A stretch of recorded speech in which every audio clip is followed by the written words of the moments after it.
Bob Wankel was on Friday, and I asked him, the COVID restrictions have been lifted. You're allowed to have a full house now at Citizens Bank Park.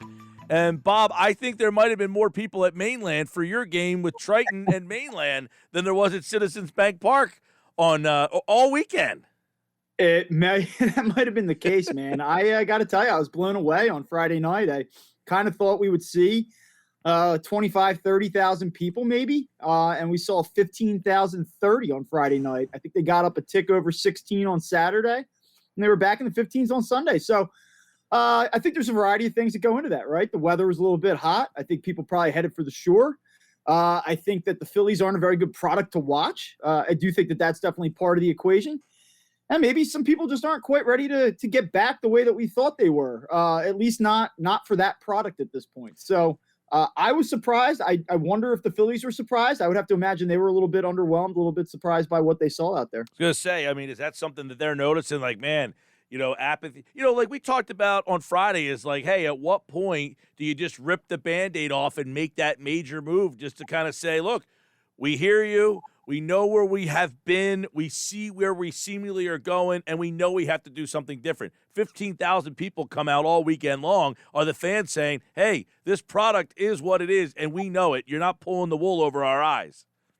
Yeah, I mean, people have been watching a team hover around 500, whether it be a couple games over, a couple games under now for the last 3 years or so, and I don't think people are very interested in the product. I mean, I think it's just that straightforward. I mean, you have the Sixers in the middle of a playoff run right now. They're a much more intriguing team.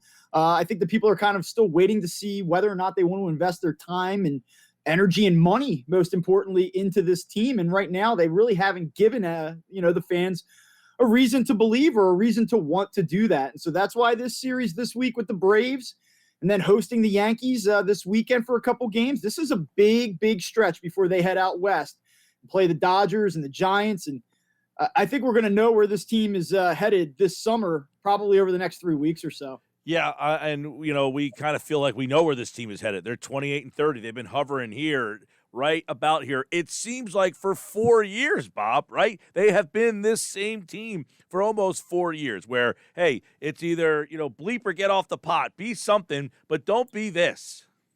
Yeah, I mean, as somebody that covers them, I'm supposed to be impartial and, feel kind of indifferent towards the result. But, as somebody that has covered this team now for multiple years, selfishly, I kind of want to see them go in a direction, whether that be win 15 in a row or lose 15 in a row. You just hover in this in between. And, I do my best not to be like takey, deliver these hot takes or anything. But, you watch this team and sometimes you say, okay, like, well, maybe they can put it together and make a run and they'll find themselves in the playoff mix.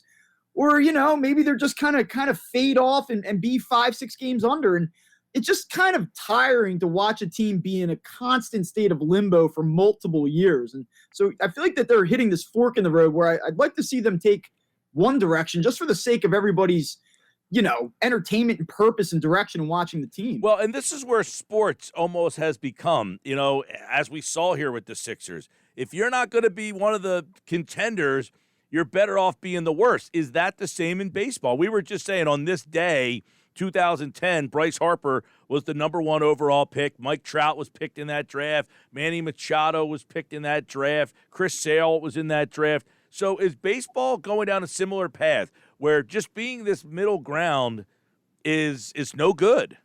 Yeah, I think the sport at large is doing that. I think there are plenty of teams that are saying, like, we're not interested in spending a lot of money to be an 80-win team or to possibly give ourselves a chance at a second wild card. So you're seeing a lot of teams really strip down, try to build from scratch, start over.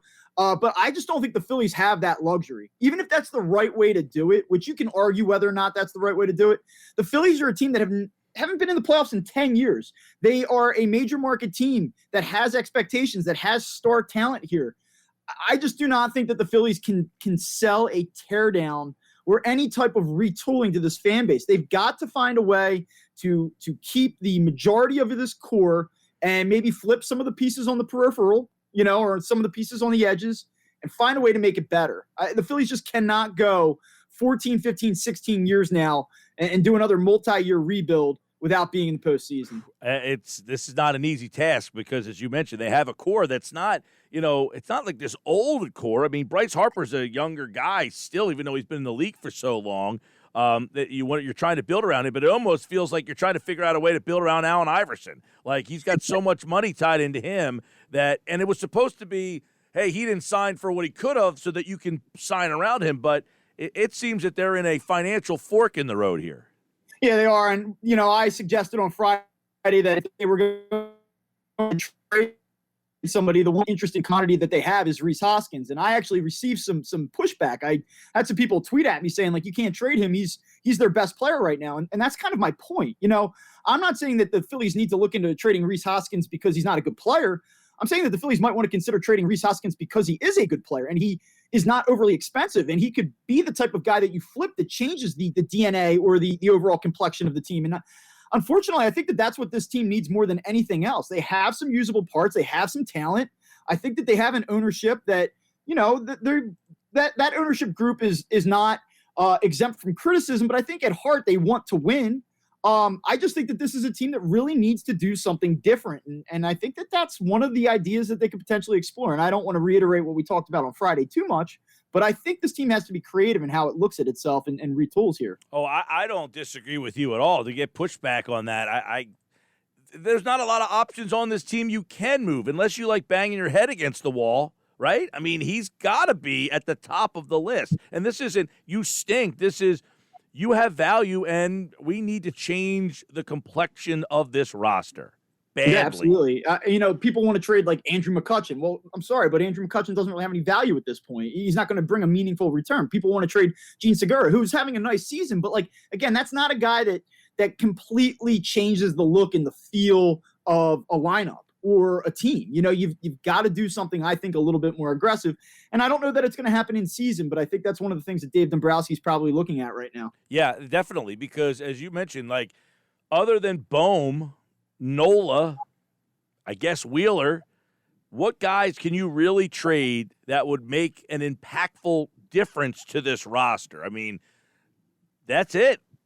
Yeah, I think that really is it. And, a guy like Zach Eflin would have some value out there. But, again, to me, he's the guy that you probably leave on the roster because he doesn't cost all that much. And you can kind of build around, him as a second, third-tier guy in your rotation. And they need these guys. So, again, if the idea is that we want to be competitive in 2022, you can't strip it down too much. So when you make a trade, and let's say hypothetically that it's for a guy like Rhys Hoskins that you're shipping away, you need to get something back that is a win now part, right? It's not about trading for the future. It's not about trading for low A talent. You're trading for guys that are ready to step in and contribute almost immediately, but just, again, kind of shaking things up.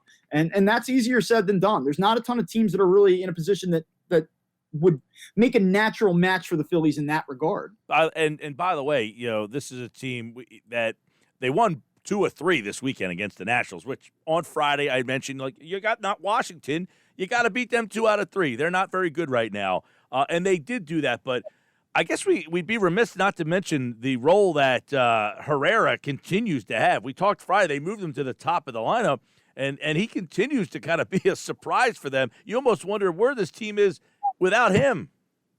Absolutely, and he had 2 more hits yesterday Yep. and really had a big one. The Phillies were kind of gifted extra outs there early in the game. They fell behind 3-0, and he came up 5-3, I believe it was, and singled down the third baseline, knocked in 2 runs, kind of broke the game open a little bit, at least at the time being, gave them some breathing room, and just a really, again, another good game from him.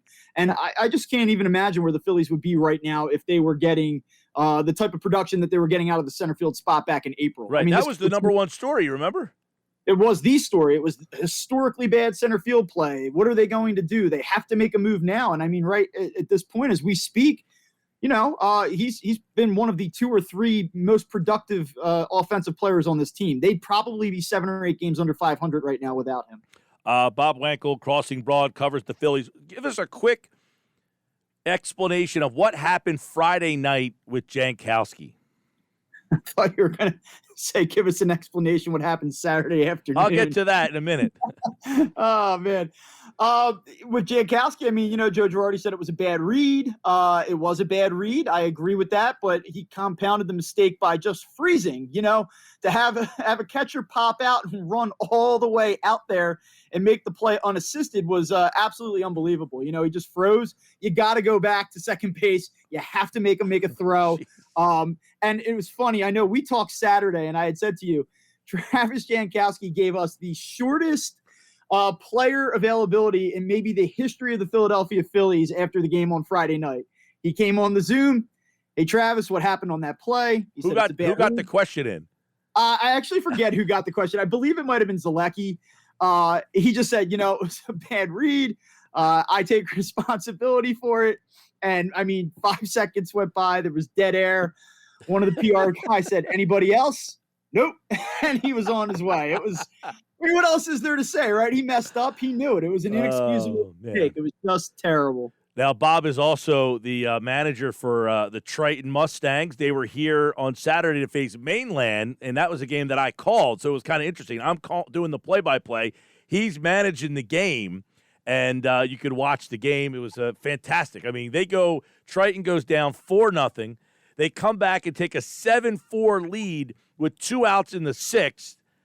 And Chase Petty comes up. The number one question I got all day was, why did your boy walk Petty? So I said, well, he'll be on Monday. I'll ask him.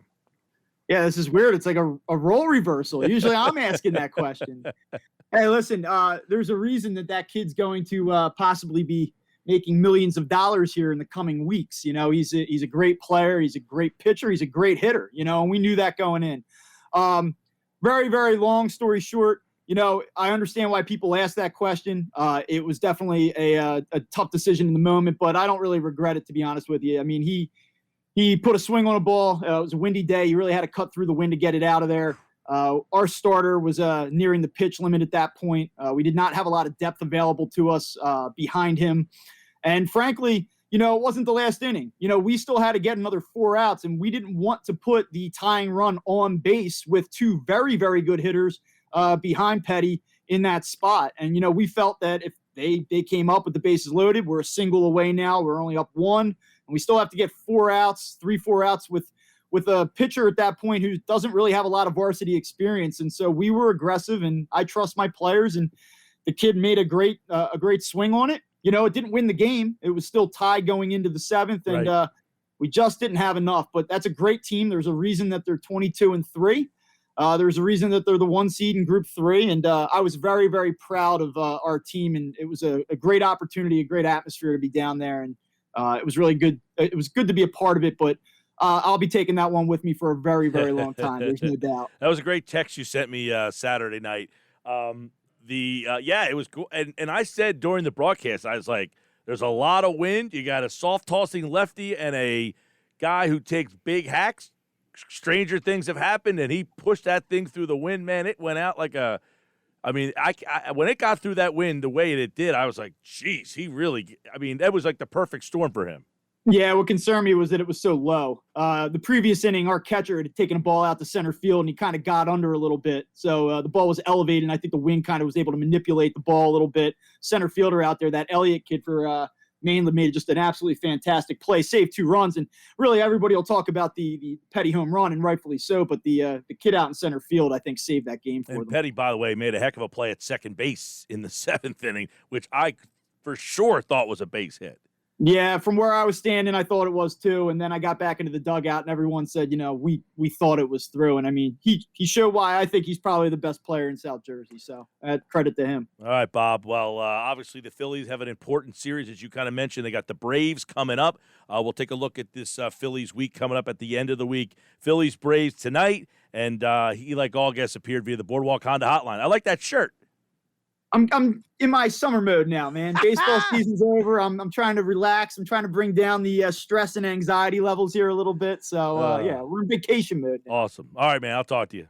All right, man. Bob Wankel, like all guests, appeared via the Boardwalk Honda Hotline from Crossing Broad